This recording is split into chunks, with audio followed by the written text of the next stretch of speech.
Assalamu alaikum. Dr. Rashid Mahmood here.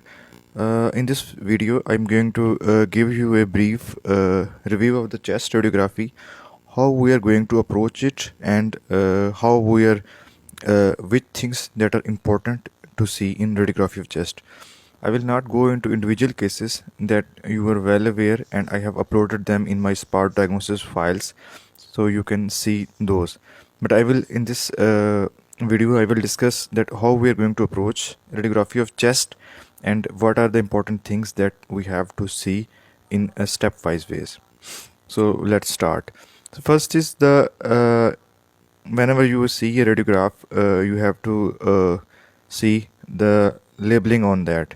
The labeling include the patient name, the date when performed, even sometime times is also mentioned, and also the marking of the left or right side. So these things are very important. So first thing is to localize these things and that patient name, age, and date when performed, and also the site. So these things are very important in interpretation as well as for the legal purposes. Second is that radiograph can include only chest. It can include chest with diaphragm, and it can include the chest plus abdomen, and it can include the whole body. In younger kids, in neonates especially, they are smaller size, so sometimes X-ray include the whole body, like the seen in picture. Similarly, in this X-ray, chest and abdomen is seen. So while describing this, we will say that X-ray chest and abdomen. So description also start with this, that this is X-ray chest with abdomen, or X-ray chest with diaphragm. So your first word will be this. So next thing is the view, that X-ray is performed either AP view or PA view. The important thing to differentiate is that the cardiac size that appears larger on the AP view as compared to PA view. However, you can only say that it is frontal projection, so that will cover for both AP view and PA view. So we say that it is X-ray chest with diaphragm, frontal projection. So this will cover both things, AP and PA view. Next thing is that when describing some pathology, so first thing among all the parts of the X-ray chest, we will describe the parenchyma of the lung. So diseases of parenchyma will be described first. In parenchyma of lung, we can divide this into the zones or into the lobes. Considering zones, so we divide in 3 zones: upper zones, middle zone, and lower zone. Upper zone is from apex to upper part of hyla. Then middle zone is from upper part of hyla to the upper part of cardiophrenic angle, and below that is the lower zone. In this way, you can define the pathology, that whether pathology is in upper zone, middle zone, or lower zone. So examiner will then get idea that talking about where the pathology is. Second is you can describe pathology by in the lobular fashion, that whether pathology is upper lobe, middle lobe, and lower lobe. As you well know that as per your anatomy knowledge, that right lung has 3 lobes with 2 fissures, that are horizontal fissure and the oblique fissure, while the left lung has only 1 fissure, that is oblique fissure, and the left middle lobe is replaced by the lingual segment. So in this way, you can also localize the pathology, that there is consolidation in right upper, middle, or lower lobe, as well as in left upper or left lower lobe.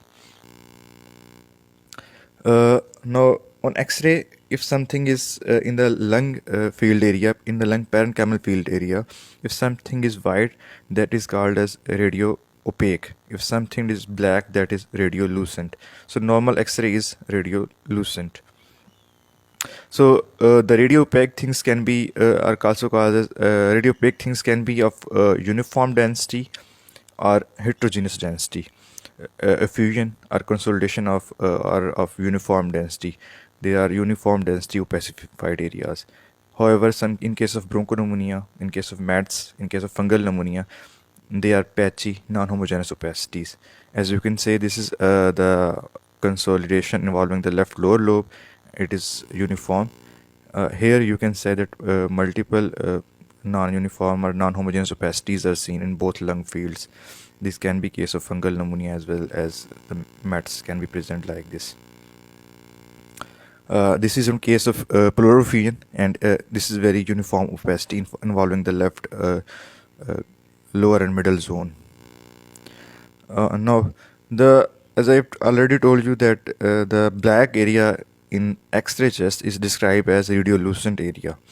So this is a case of pneumothorax. So we will describe it as a radiolucent area that is seen in the on the right side of chest with a shift of mediastinum. So it is a radiolucent area. For pneumothorax, we will describe as a radiolucent area, and it has pressed the ipsilateral lung and has shifted the mediastinum. Now, radiolucency can also seen within lung parenchyma, and in that case, it will be a like in case of diaphragmatic hernia. Multiple air lucencies or radiolucencies are seen in left hemithorax air. Similarly, in case of nematocele, again radiolucency term will be used. So we use term radiolucency for these conditions. Now, if the lung parenchyma is having more blackish appearance than the normal, we use the term hyperlucent lung field, as shown here. In case of foreign body, the right lung field is hyperlucent as compared to the left lung field. Now, a case of asthma, in this both lung fields are hyperlucent, so we use the term hyperlucency here. Next thing, after the lung parenchyma, we see the diaphragm, the costophrenic and cardiophrenic angles. The costophrenic angle is the angle between the diaphragm and uh, the ribs. This is seen on the lateral side, while cardiophrenic angle is the angle between the diaphragm and the heart margin on both sides. So ideally, these both margins should be clear, and diaphragm margin should also be clear. Now, a case of right middle and lower lobe pneumonia is seen, and you can see that the diaphragm contour, the costophrenic and cardiophrenic angle, they are obliterated here. Similarly, here on the left side, the diaphragm contour is not visualized. It's the case of congenital diaphragmatic hernia. The right side contour is normal. The left side contour is not visualized. This point favors that this is a case of congenital diaphragmatic hernia. Similarly, in this case, the right side diaphragmatic contour is not visualized. Costophrenic, cardiophrenic, both angles are obliterated. So you will describe in this way.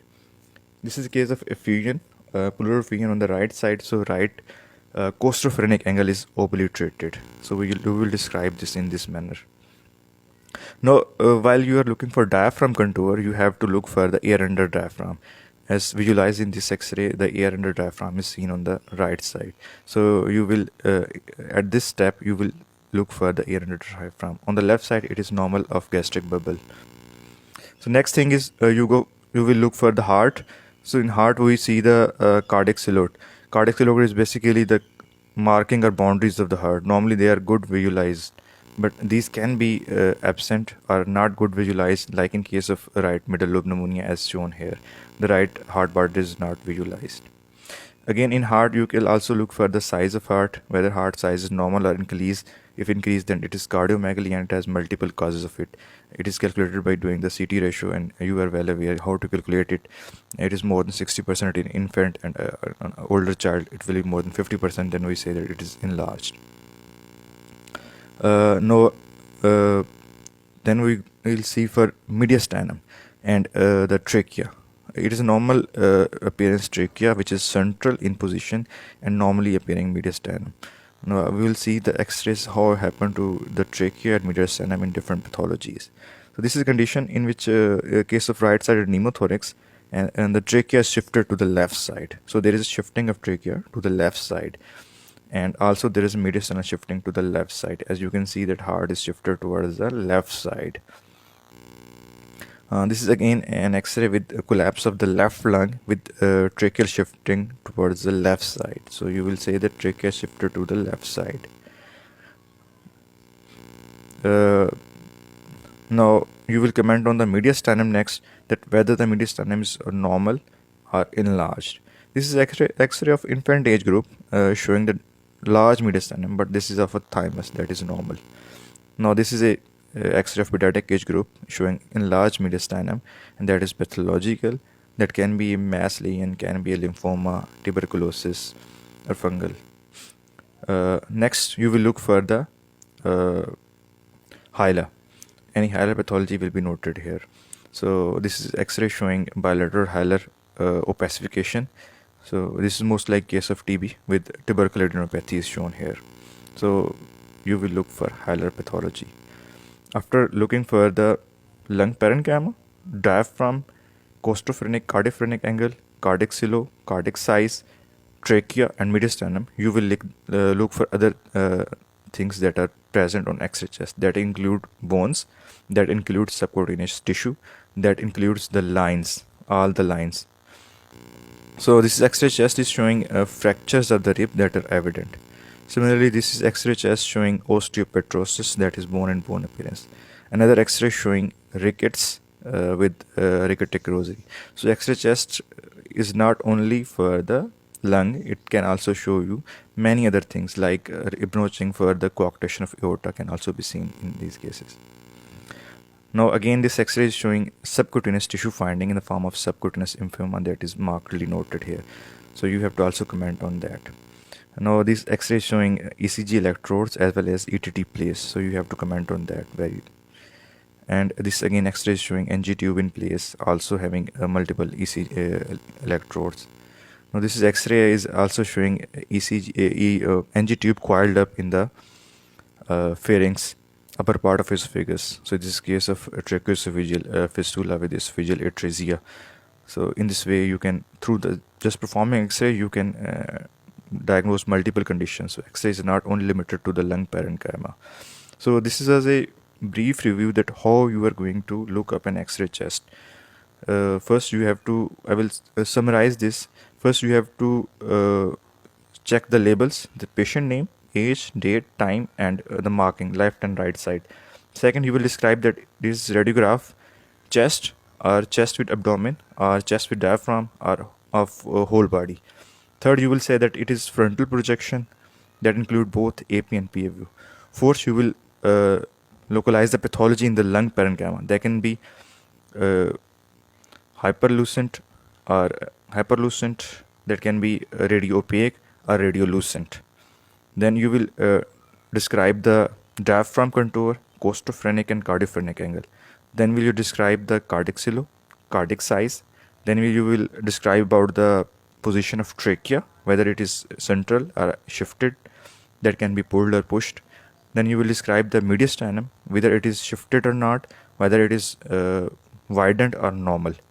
Then you will describe the bones, any fracture or other pathologies that I have described, like osteopetrosis, notching of rib, rickets.